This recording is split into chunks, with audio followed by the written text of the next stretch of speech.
cape.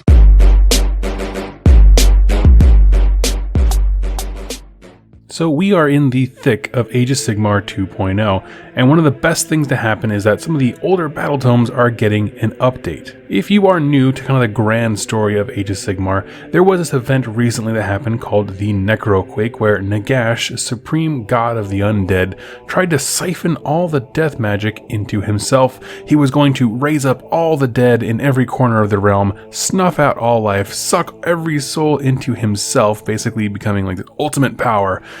Kill all the living and fight back chaos by himself with his now almost infinite undead legions. It's been a pivotal event in Age of Sigmar lore.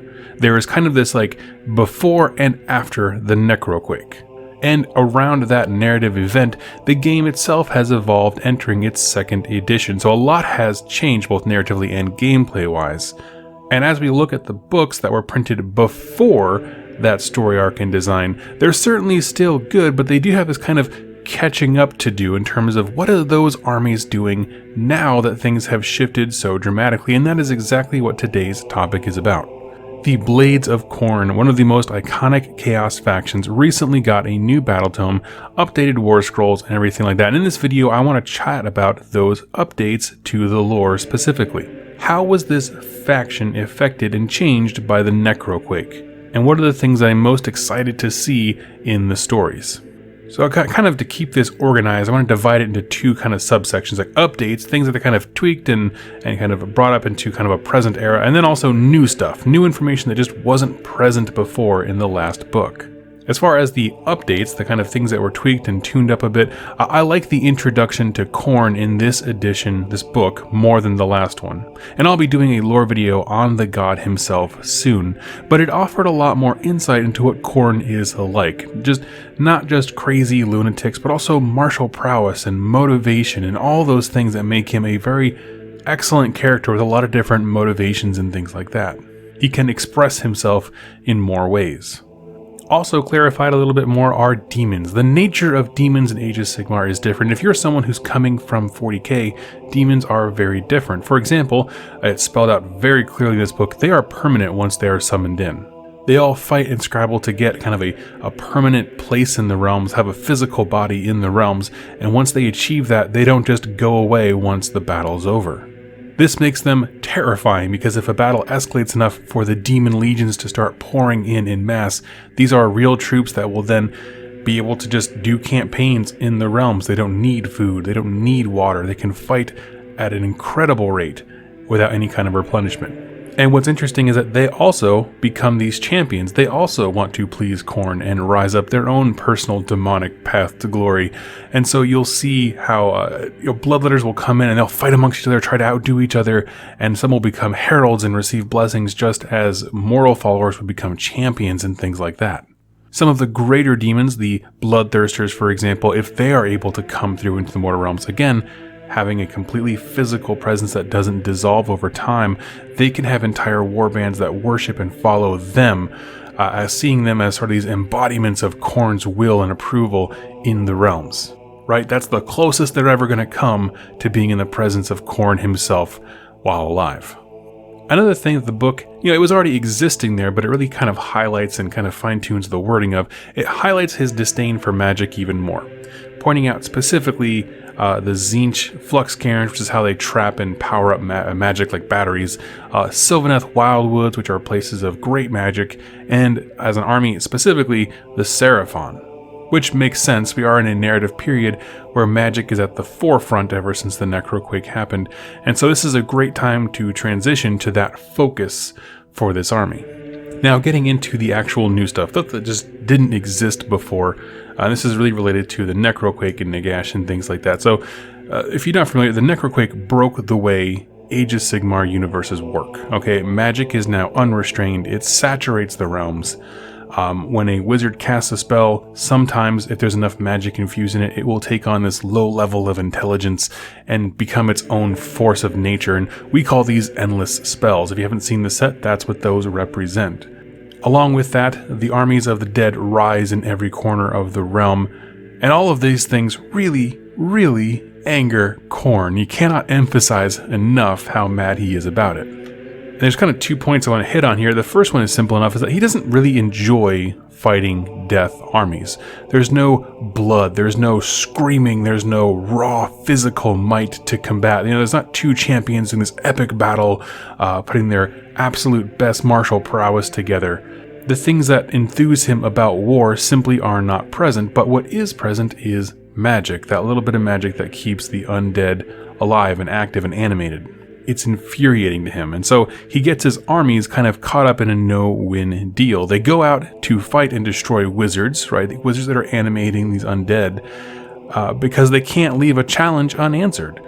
But the rewards for doing so are nearly non-existent. There's no skulls to claim, especially if you're fighting Nighthawk. There's nothing material to actually have from that. If you're fighting skeletons, there's no blood to shed except your own. And while Khorne doesn't care who the blood comes from, your followers are just as valuable as your enemies. The truth of the matter is, these are all champions trying to seek glory and conquer bigger and badder enemies, and so it just kind of is a non-starter.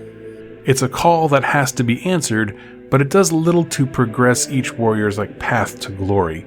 Now, I'll make it clear, that's not to say there's no reason a Khorne army would ever fight a Death army.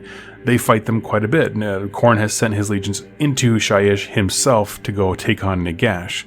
But the thing is, every challenge has to be answered, and that's great. And when a particular mighty wizard is struck down, there would be glory. But on the whole, many undead have risen in the realms with no master. Their second deaths offering very little to Khorne in terms of gaining progress on the path to glory. So more than anything, it's just a frustration. That's the kind of the highlight there. It's a frustration with death armies than it is like a true, I'm not going to fight them. But the second issue is much bigger, and one that the book highlights in the extreme, and it's bigger than Grand Alliance death. It's that magic itself, for all factions, is out of control and saturates every corner of the realms. It makes Khorne rage at the state of the universe he wants to conquer. At this point, he issues a new edict. Kill every wizard. Every sorcerer that you see, I want them dead. Now, he already hated magic. This was a general rule before, but he changed the outcome of it. So now, if you kill a wizard, you get an immediate boon, that immediate blessing of a god upon you. And so if you are someone who, again, these are at every level, these are warriors who want to achieve greater and greater heights in Khorne's name, all on a path to glory individually. So if you want to exceed what kind of your limits as far as getting faster and faster on the path to glory, striking down a wizard is a great promise. In a faction where every member clamors for his blessings, this is a really, really big deal. But Khorne did more than just spice up the rewards for his followers. He comes to help. You see, there was a slaughter priest named Lakshar Bloodspeaker, and he was the head slaughter priest of the Korghos Khul army called the Gore-Tide, and he was the first to kind of stumble upon this. He focused all of his hate and his prayers into a singular point, and Khorne responded. And from that point in the ground erupted a massive skull altar, a kind of brass prayer chamber where prayers of Khorne could be answered with exceeding efficiency. Everything is magnified upon that altar where blood is shed for the promises of glory. This was kind of the first act of Khorne being more engaged with the realms on a personal level, really getting in there. Soon after that, skull altars began to emerge from the earth right as battles were beginning, red hot, straight from the forges of the realm of chaos itself. Now, this is actually an interesting thing because I made a video a while back about terrain features not always making sense about why these two things would be so near each other, but this is great because this is Khorne ripping this thing from the earth. So it actually makes narrative sense why this skull altar would appear in any given battle. There's a narrative reason. It wasn't there before the battle started. He literally tears it from the earth, and I just think that is the coolest thing, that there's this element of mobility brought into it. It might dissipate afterwards. They don't really highlight what happens to the skull altar once the battle is over and they move away, but the idea of it just tearing from the earth, red hot from the forges of hell itself, is just a really cool cinematic thing. But that's not all that he did, because as the Khornate prayers fill the air and the blood is soaking into the earth, Khorne would tear into the realms in new and exciting ways. And these are largely known collectively as the Judgments of Khorne. They are the Hexgore skulls that eat magic that Khorne despises, shutting down wizards and punishing them for bringing their power to the battlefield. There's the Wrath Axe that can cleave through reality coming towards the enemy, which I kind of funny. So one of the things that I always think about is Korgus Kull's axe that cleaves reality and you can auto-kill somebody. But I just think about, like, you know, his is on the side of the realms, cleaving into the realm of chaos, and I just think about the Wrath Axe being a demonic weapon in the realm of chaos, cleaving into the real world. It's just like a mirror image of each other. I thought that was really funny.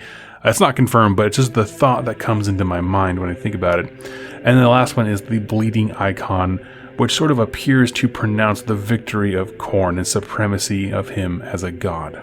These are his direct responses and answers to this new age that we are in. It's full of wrath, hate, anger, and disdain for all things magic. Between these new things that have come to alter and all the different judgments of Khorne, as well as his existing things like the Collars of Khorne that shut down magic in a nearby area, wizards should be fearful to show their gifts on the battlefield.